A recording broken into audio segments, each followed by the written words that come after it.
take us back to FBO, to Funke Bucknor-Obruthe, before Zapphaire Events, and let us see the transition from an individual into the brand that the world knows today.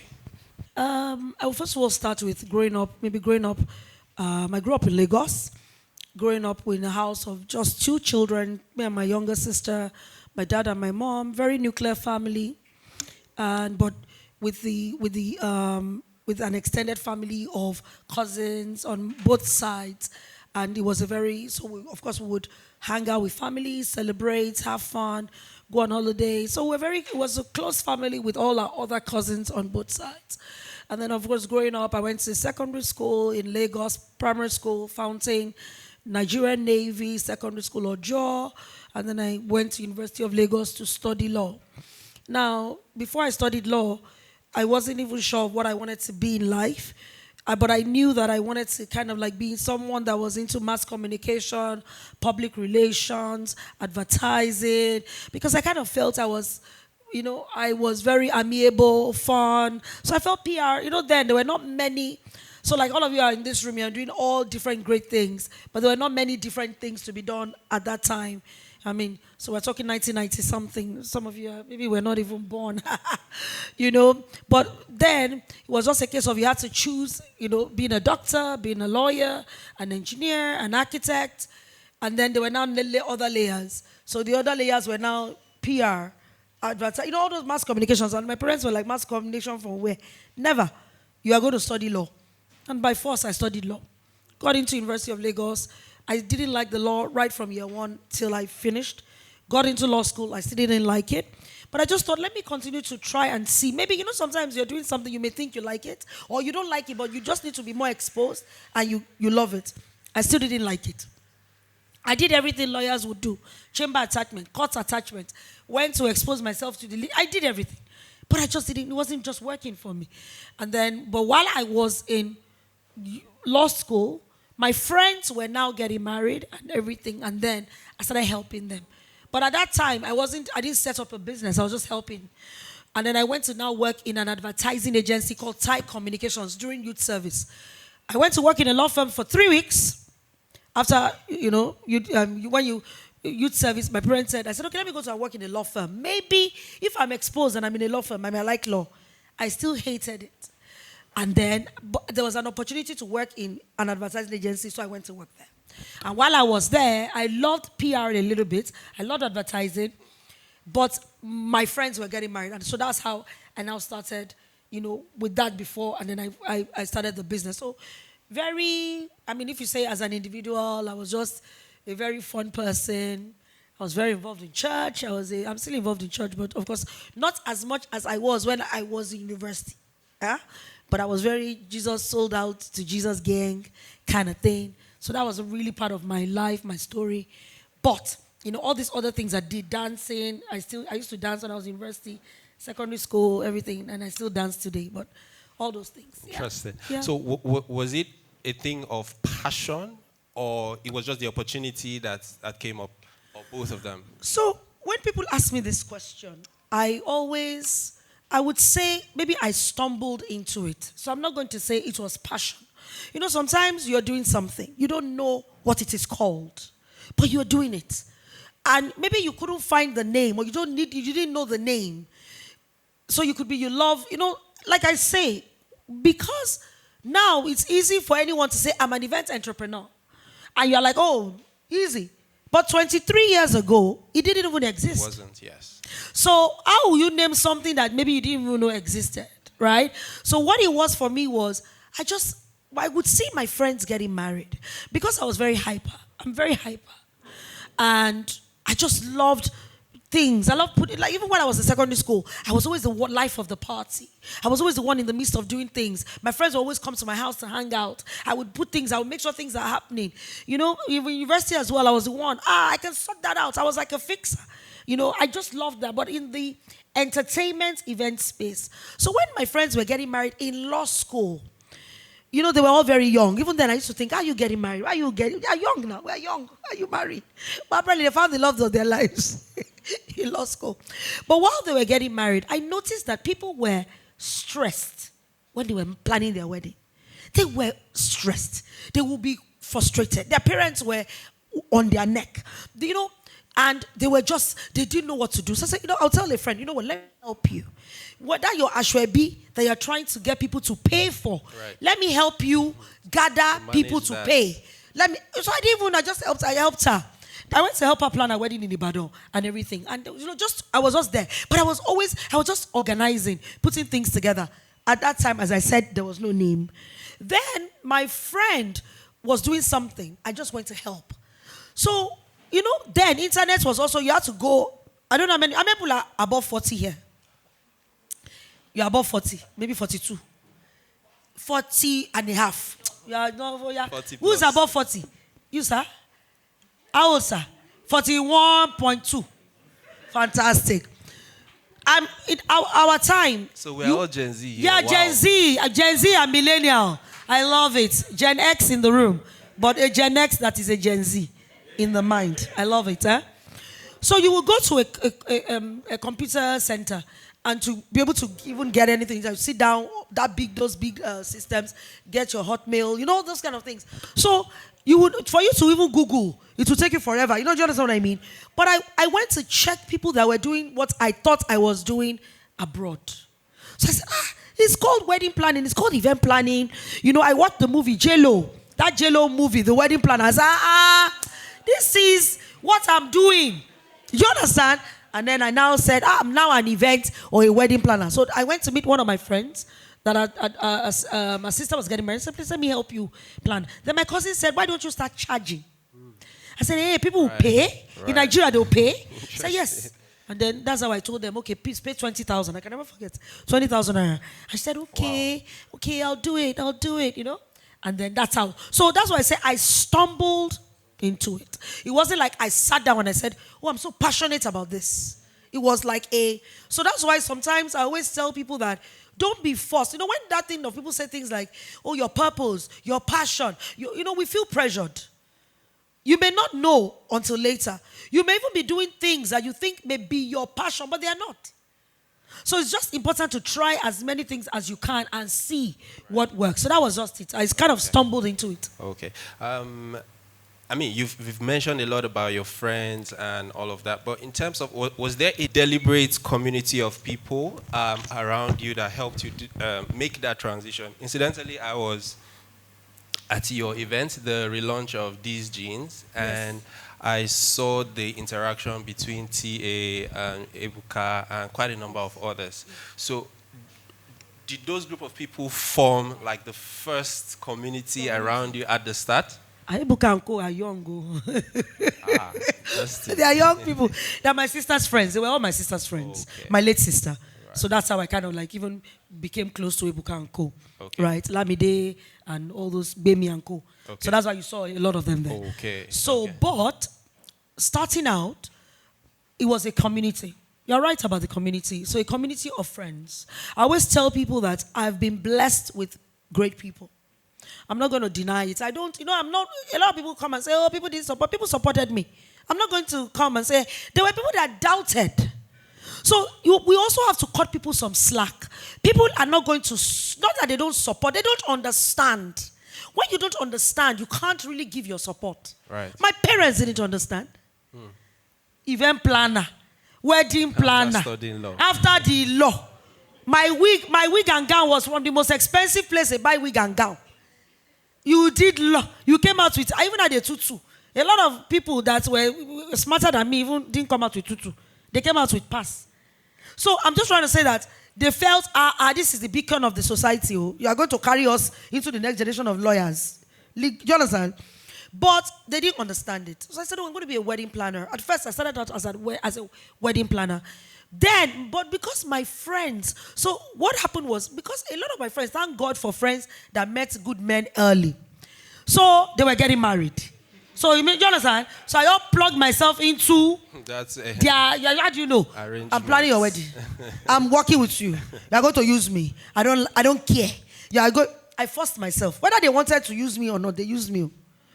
But thank God for great friends that also believed, even if they didn't really believe. But they just said, okay, Funke, come and do it. Because there was really nobody. So what would they go to? So they had to really support. So I have been blessed with good friends that supported, good family that supported, and paid. You know, a lot of people say family and friends don't like to pay. They paid. They paid, even if it's not what you think they should have paid, but they did pay because they supported. So I had that. I had a good network of relationships. You see, when you build relationships, because of my personality, I had good relationships already, right? So people were just like, oh, this is something different, and they paid for it. So that was how it was. I had a good community around me, good friends that paid, that supported, family. You know, it was family I told you that said, start charging for this. Okay. One of my cousins, I remember we sat down in the front of my house that day, and I was just telling him about, just gisting him and talking. And the next thing he said, go and get, people will pay for this. Yeah. Okay, so if you would outline 3 things that entrepreneurs can successfully use to leverage their community to grow their business, what would those 3 things be? First of all, I would say they need to know what you do. They need to know what you do. Secondly, you need to ensure that what you do and what you're offering is great. So a lot of times we want to offer mediocre services to our community, and you want them to accept it. Is your product good? Are you excellent at what you do? If you're excellent about it, I will use you.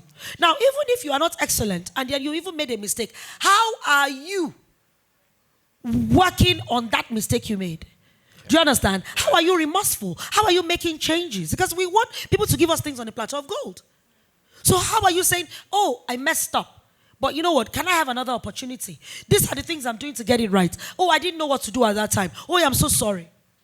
Right? So, making sure your product is good, letting them know, what you offer. And then sometimes you may need to give your community things for free. You may need to. Money isn't everything. Money is good. It makes life very easy. But sometimes our hands are too tight-fisted. We're thinking, what? I should do that? No. Sometimes you never know. You use your community to also build your portfolio. Your expertise, right. You use it to build. So one person on the left, has told you, please, can you work with me? Until you pay me, I cannot. I cannot. Meanwhile, you don't know that maybe getting on that platform, rising with that, you may all grow together. I always tell people, a lot of people come to me and say things like, oh, please, can I be your vendor? Oh, I want to work with you. I want to work with Zapphaire, please. And I'm thinking to myself, don't you have other people? Don't you have other networks? There are people that they grew with the brand. How are you growing with other people? Right. Have you served your community first? So another thing I will also say is that learn, and this is also you asked me 3, but this is the 4th one. Learn to serve the community. Learn to give. Learn to what's this word? What's that? I'm looking for English. Please help me. Serve the community. Give. Put yourself out there. Is it what? You know what you do? Volunteer. English. Pro bono. Volunteer. Do you understand what I mean? Do things in a way that people will be like, oh, this guy. I mean, I heard a lady talking now that, she does ready to wear. She wants to be the fast fashion of Zara, H&M. It caught my attention. You understand? But is she willing to give someone an outfit in the community to say, please, can you just wear this for me? So that you can put it on your page. Or until they buy from me. I'm not nobody. If you don't buy, you understand what I'm saying? I'm just saying. So those are the ways. I think I've said the 4, yes, right? you have. Thank you very much. But please, a round of applause for her so far. The truth about it is our speakers could have been anywhere in the world today, but they have chosen to support us with their presence. Please put your hands together for them again. Right. So, Chuka, we have been discussing the impact of community as entrepreneurs. So let's just ask, how did community play a part to your becoming who you are today? Okay, so... and before you go ahead, I know you for unfiltered conversation, so please, go ahead. Of course. I don't know how to hide mouth. I don't need to swear to say the truth. So, yes. yeah. everything is about community. You know, the word we used to use before community was networking. Right. So it's your network. That's your community, literally. Everything you build is based on community. So if you look at it from different microcosms, if you look at it from the traditional workspace, if you have a team, it's a community. You guys commune. Most times, okay, let's crack this brief or let's deal with this job. Let's go and sit down over food or drinks and, take time to brainstorm. It's communing. You didn't just do it the regular way and just say, oh, this is my job, I pass the email to you. It's when you guys come together and commune, something happens. And that happens both physically and virtually. So my entire career is built on community, and I'll explain what I mean. It takes a village to raise a child. Yes, absolutely. And I am that child that was raised by a village when it comes to this business. What was your village? So my village started with me as a comic book artist. So before I could write, I could draw as a child. So by the time they went to my mom went to teaching me to write. I was like, but I can write it now. Should I go write it? And I wrote it. I said, it's good, but it was a problem because I was writing with my left hand. And she tried to make me write with my right. It wasn't working. My dad came home, and she told him one day, as he came home, I can remember, he came home with those Queen Primer books. So, and I'm trying to show you all the bits that mark. So the Queen Primer teaches you to rhyme. The fat cat sat. The fat cat sat on the mat. All of a sudden, the principles of rap are in you. Naturally. Wow. Your dad is building that. He doesn't know he's building that. Interesting. So that was a book he brought that day. And my mom says to him, Owonya Kipa. In Igbo, that means he's left-handed. So my dad says, looks at me, looks at my mom and says, okay. And walks into the room. And that was the end of that. That's how I kept my left hand. I promise you, I'm doing this with our... I use left and right. So I promise you, if that had changed, I probably would not be what I am today. And just by way of bragging, since she's left-handed, about 4 of the last 6 American presidents were left-handed. Just so you know. So we left-handed guys are the only ones that think with the right side of our brain. So the rest of you are not in the right mind, just so you know. But that's me digressing. Let's get back to the program. So I got into drawing. That was my thing all through primary and secondary school. And I was the best in art. I didn't need people. I was just the best. I was drawing every chance I got. So, and you know what happens when you put in hours? You become a master at what you do. I was a kid who didn't know I was being a master. I was just doing what I wanted to do with my life. Until in secondary school, I think it was SS2, one of the guys who used to compete with me in my secondary school, CMS Grammar School, came and said, I finally found guys that are better than you. I said, eh? I said the equivalent of with them. And he said, I'll take you to them on Sunday. And he took me to them on that Sunday. And they were better than me. They were better than me. In my defense, they were older than me, but they were better. And then I joined them, and that was my first community. And that community made me far better in everything. They became my family, they became my friends. My family knew them till today. You know a lot of them as the creative directors in today's advertising agencies. Bolaji Alausa, Solomon Asafile, those were the guys. So we grew up together, drawing, writing, all that. The first times you ever saw the Indomitables on billboards, I drew that, and it was from that. Yes. So please put your hands together. This is about 2005. 2005. How many of you were? Yes. So we were doing these things for different clients, in the background. People didn't know it was us that were doing these things. When you saw the Lagbaja Kila Washe video, the animation, we did it. We did it as we were learning to draw. We were just learning and just trying to put ourselves into things. So that's what community did for me, and that community built more community. Then when I moved into the advertising space, I first started as a comic book artist, and I was joined in a community of artists. And so, of course, we're sharpening each other's skills, and we're getting referrals for each other. For example, Femi Arowolo, you might know him, is a very popular comic strip artist on Vanguard and all those. Terror Muda, all those comics you used to see in Vanguard. He used to draw with us, but he was an older guy.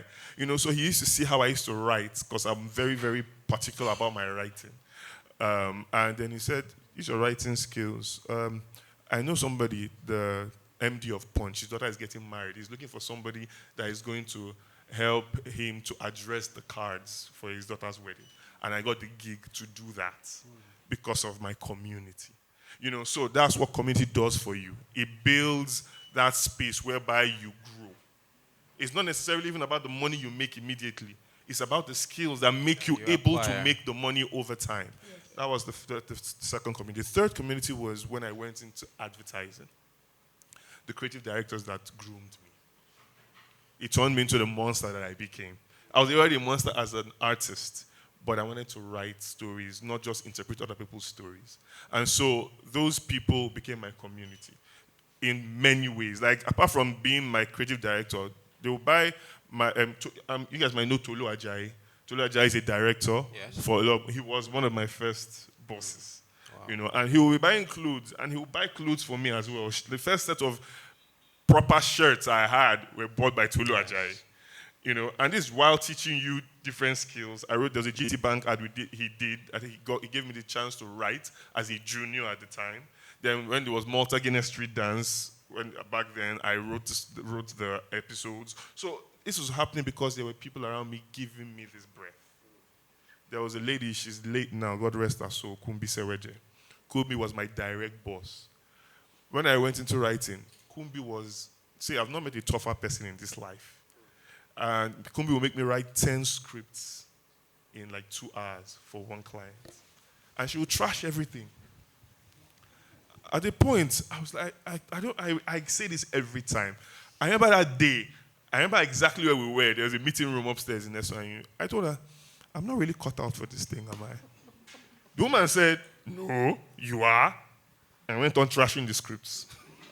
She didn't, no baby, my friends, man up, and then do your thing. And it worked. I worked under Kumbi for 2.5 years, and became a monster, like a proper monster. I remember just before I left, we had a Ghana trip for like a conference.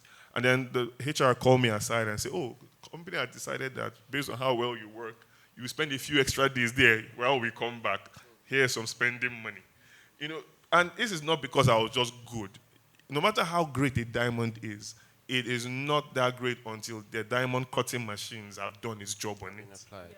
And that's what your community, your network do for you. And that's how you meet the people. So in all these things I was doing, I was meeting the bad guys. Right. So all of a sudden, people ask you want to do something? Okay, all right, I know this guy from my past. I know this guy from my doing this, from doing that. Then you've built a network, a community. They don't have to be physical.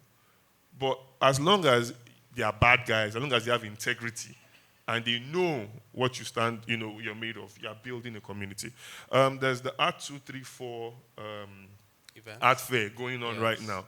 And on the first day of it, I was part of the creative directors that worked on it. I just got a call out of the blue, which is what network does for you. Right. I got a call, I'm like, Chuka, we want you to join us and help us do this. So I worked on it, got them sponsors, all that jazz.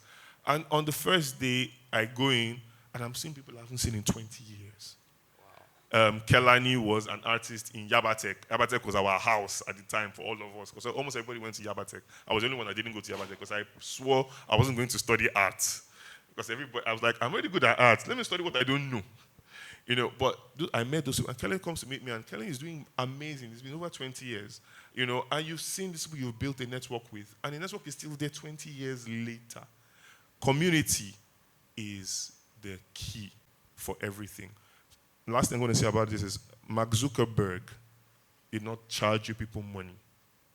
He used you people to build a community. It started in 2006, 2007. And everybody had Facebook. That's how it all started. What is Meta today started as Facebook. A community that all of you put yourself into based on your own existing communities and the communities you were missing, whether from primary school, secondary school, that you wanted to connect back with. he used community to get everything that he owns today. Most of you will not pay a dime if he had charged you. Because I'm watching on what she was saying. Most of you will not pay a dime if Facebook was not free. You would not have gone to it. But it's free. Instagram is free. WhatsApp is free. But he's making billions of it, enough to pay $1 billion in 2012 or 2013 to collect Instagram, paying $19 billion to collect WhatsApp. And that's what you can get from community if your focus is on community, not what you get out of it, because you will get stuff out of it eventually. Thank you. All right, thank you so much for that, Chuka. And so just talking about that phase of entrepreneurship where you are starting out, a lot of us here are actually starting out. And the question is, I'm sure there were moments of self-doubt when you started. How did you power through that season, please? FBO first and then Chuka. Chuka is a very good storyteller. I don't know whether I can now beat him now that he has come. Hey, God, what am I going to say now? Let me start. So, I'm just joking. So, there's still self-doubt. Okay. Why? There's still self-doubt. There's no more self-doubt. There's still imposter syndrome. You see, one of the things that I know is that as you grow and as you begin to build a business, you will always feel, sometimes you will feel, am I still doing the right thing? Am I in the right space? Is this what I should be doing? That happens to me. I don't know if it happens to you guys, but it happens to me sometimes. So when I started in a space that didn't exist. Event planning, event entertainment. There were fragments of things happening, but it was not done in a professional way. So when I decided and when I said, okay, you know what, this is what I'm going to be doing, and people will probably be paying for it, the first self-doubt I had was, will they pay? Will they pay? You know, I'm going to charge this amount of money. I kind of felt maybe the money I was charging was even too high because I wasn't sure of what service I was offering. So the first time I did it for someone and they thought, oh my goodness, amazing. It validated the dream or the vision I had. So as the business continued to grow, more people could now, I could charge higher. So I could tell, you know what, this is the fee. Because I was in a space where this was what people now thought. You know, sometimes when people know they need something. So they didn't know they needed this service. They now needed it. So they were now able to pay for it. Now, I was also working in the premium space. So I happened to plan events for people in the premium space. So I'm working with the billionaires, the millionaires, their children, you know, at that time. So that kind of made it cool because, you know, what people like to, you know, that association of, what's they call it? Aspiration. Yeah. So it made it very cool. So that was the first self-doubt of, will they pay? Now, they began to pay. It now became, how can I continue to sustain this service I'm offering and this value forever? That they will continue to pay. So that now brought me to making sure I built and developed the brand, the team, and myself. So there's that constant development. So that's why you see the hunger for learning, the hunger for innovation, the hunger for reinvention. Because don't forget that it was also a service-based business. It is not a product that you can pick up. So it was service-based. So it was also a perceived value of what people think, what they feel, what they experience. How do you continue to bottle that up and get people to continue to pay? So you have to continue to create new experiences. You have to continue to, reinvent. So that is how, for me, that was another self. Another one was also, how do you find the right people to work with you? As I said, when I started, I didn't even know anything in the industry. I didn't even know how to find people. I trained almost everyone you see in the events industry today is a product of Please put your hands or together. a company or a byproduct of someone that was there. You understand what I'm saying? So that training as well, was like, how will I find the right people? So I now began to say, I can't do all this by myself, blah, blah, blah. So I also got into the place of where I now had to begin to pour into people, develop people, train them, empower them, coach, mentor. And as a human being, as we are all human beings, at the beginning stage, it was hard. Why was it hard? They would leave. And I felt after sending people to America for a course, you are going. After sending you to LBS, you are leaving. Sometimes I used to be upset. But after a while, I realized that, you know what? Everybody can't serve you forever. They all have their dreams. So you see, also, as you grow in business or as an entrepreneur, you begin to understand that things also come with maturity. They come with learning. They come with exposure. They come with surrounding yourself with the right people. So that was also another self-doubt. Like people. And so how did I mitigate it? I talked about the training and all that. And also just ensuring that they know that you cared for them. People want to know that you care. When he was saying this thing about someone I'm a script and saying that I said, I was tough. That means they would have wanted to kill me. If you were like this, I can kill her. But when I hear people today talk about, oh my God, when I was here, this is what it has done for me. I'm working here now. That training I got, this is what I got promoted 5 times just because they said there's something about you. Where were you coming from? What did you learn? So those are some of the things. Self-doubt, and I say that self-doubt comes a lot. I still get self-doubt. Sometimes I'm walking into a room and I'm thinking to myself, can we win this speech? Self-doubt. Can we win this? What are we bringing to the table? And then it takes somebody to tell me what we've achieved. Oh, don't you forget, you did this, you planned this, you created this experience. Right. You're working with one of the best global brands. You did this. And I'm thinking, oh, that's true. I got this, right. And then I move in. So sometimes what we also need when we have self-doubt, and you said it is also the right people around us. The right people that are motivating us, that are encouraging us. That are giving you the great vibes that you need to be able to, you understand? Because guess what? We all have it. If you don't have it, then please come and teach me how you don't have it. I will love you forever. But at some point when we wake up sometimes we do feel inadequate. Sometimes. Okay. Yeah. Okay. Thank you. Chuka, please. First things first. Yes. R.I.P. Tosin. She was my friend, actually. You knew my sister? Very well. Yes. Yeah. We are connecting communities. Anybody that knew my sister must be my best friend. No, we're really realizing we used to meet at even the events where we had songs where we performed together. Yeah. Yes. So I knew her very, very well. Yeah. Okay. So I'm the person that doesn't have self-doubt. So I'll explain why. I understand imposter syndrome. I've never had it.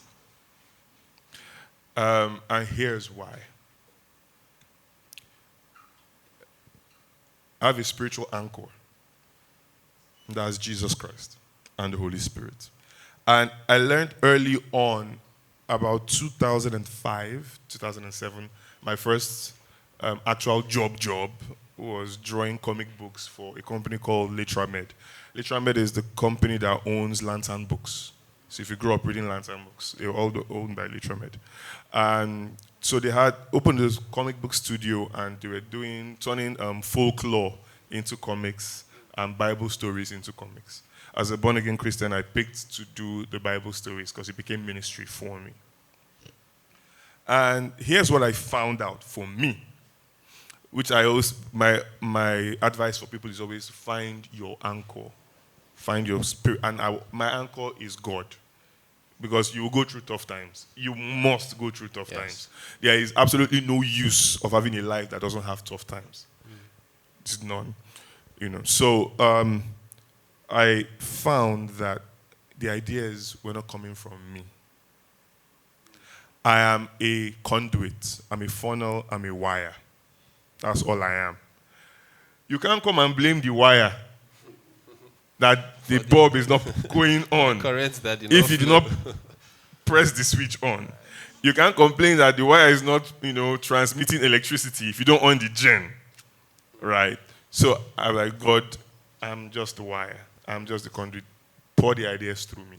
And I did this consecutively for 2 years, where I was making the books. They would give me the deadline because it's a studio, so they don't operate 9 to 5. You just have your deadlines, and the deadline was 3 weeks to make a book. And the pay was good at the time. Like, it literally changed my life. It was not great pay, but it changed my life because of what I was able to do with it, family-wise. I was supposed to finish a book in 3 weeks. I'd finish a book in 1 week. So I'd do 2 books in 2 weeks, rest on the 3rd week, do another 2 books, rest a week, do another 2 books. So I was literally minting money. But every time I was going to draw, I said, Lord, let the ideas pour through. And I would know that it was pouring through, because I'm not planning, I don't have the mental picture of what's going to come onto that page. But when I see what's on that page, I'm like, oh, okay. Yeah. And I'll tell you where I got the idea from. Quincy Jones was talking about when he was making Thriller with Michael Jackson. And he said that, before every session, he say, Lord, this is a studio, and studios must be soundproof. So we're going to leave a crack in the door, just a little crack in the door, so that you can come in. And so when we listen to what we've created, we know, oh yeah, he did come in. That wasn't us. And that has been like my principle. So if it doesn't work, are you going to blame the wire? So that's how literally I go to sleep without pressure. Deadlines will be coming. I'm like, guys, just calm down. Just leave me. When I'm in front of that blank page, that blank canvas, whether it is a pen and paper, whether it is an open Microsoft Word page, is me, that computer, that apparatus, and God. Has there ever been a moment when nothing came? I kid you not, the answer is no. The answer is actually no. Amazing. I've worked on over 100 brands in various capacities. So I literally walked into Ibano with my wife to buy some stuff, and I saw a book on one of their bookshelves, and the cover just looked familiar. Like, why does this book look familiar? And I went through the page. Oh, it's true, I drew this book. And I drew that book in like 2006, and they didn't give me credit on it. So that's why I'm like, oh, okay. That's how many things I've done that I cannot remember. I remember things based on people say, oh, you did this, you did that. It's just been, why it cannot fail is because God cannot fail. That's the only reason. I've tried sometimes to do it my way or more. Oh, God. I'll give an example. My spiritual time that is stipulated every year is Lent. And we're in Lent now, right? I started in 2013. And it also changed my life in terms of progress. And I had a leading not to work on anything that had to do with betting companies. I had done a betting ad before, because the person that told me to help me do it is somebody that I've worked with for many years, and he's not just a client, he's a brother, and he's been good to me. So when he came up with it, I'm the person in trust with it. We did it. I was indifferent. I didn't feel good about it, but it wasn't a thing until this Lenten. That was last year. This Lenten season, it just came to my mind that, look, anything that has to do with betting, avoid it. I said, okay, in my head. I knew it was God talking. It didn't reach 4 days. My guy came. The same guy. Oh, so that's our client from last year. There's something they need to do. I thought about this thing. But at that time, he's my guy. Plus, that just happened to be the time I needed cash. Oh, yeah. Okay, let's do it. Oh, big mistake. Client, stuff that I knew was right. At every turn, there was a problem. But we finished everything, did what it was supposed to be in terms of the first cut. First cut was right. Gave it to client. Client lost their mind. I kept trashing. It was a problem.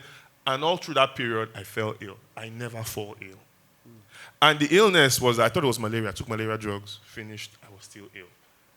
Then went for a test, checked, said, you are fine. But here was the big problem. All through that period, what was really hurting was I had some sort of, the pain was really in my throat.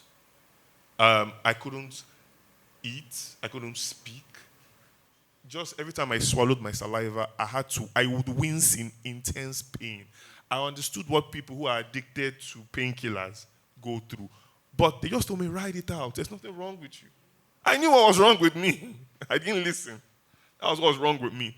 So I just begged God, I'm sorry. I know I screwed up. Okay, how do I fix this? That's what I was asking him. Because I can't pause midway. That would be very unprofessional. And here's what God did. After everything, the thing just like by itself just went.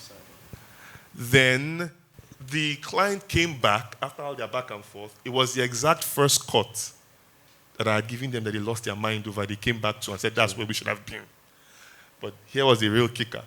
As we finished, I said, the client's a good place now. Let's sort things out. He now said, I didn't want to tell you, but there's an even bigger client, that's coming into the country that want to do, proper campaign, not this small one. I just laughed.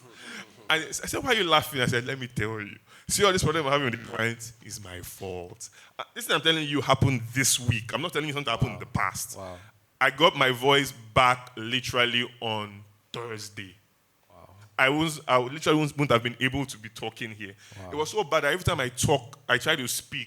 Even to the client that was annoyed, he said, don't speak, chat. It's clear that you are in pain. So I told him, what problem? All these things you're having, the issues with your clients, is my fault. You see how Jonah, they threw him out of the ship. Because of I'm the Jonah that you need to throw out of the ship now. God told me not to work on anything betting. I said, okay, but because you're my guy, I agreed to do it and I needed money. Now they're telling me, that new one, if you need, I will give you people that will work on it. But see me, okay. If you hear me, you hear betting, I'm running. That's my own, how God deals with me personally. Right. And so I understand what I must do and not do in order not to lose a privilege that I have received. I understand that what happened is someone just took a bank of ideas. That doesn't is like someone gave me a blank check with ideas and said, here it is, but here are the rules and regulations that give you access to that bank. So people say, oh, I might disobey and then drop dead. That's even good. Dropping dead is God being merciful. Imagine if I disobey and he says, oh, okay, let me just let you go. Let me disown you. Go and do your things. Be successful in your mind. That's the worst thing. And that's when the person that owns community, the person who built all communities, has kicked you out of his WhatsApp group. That's the one community you don't want to live. Thank you. Thank you very much.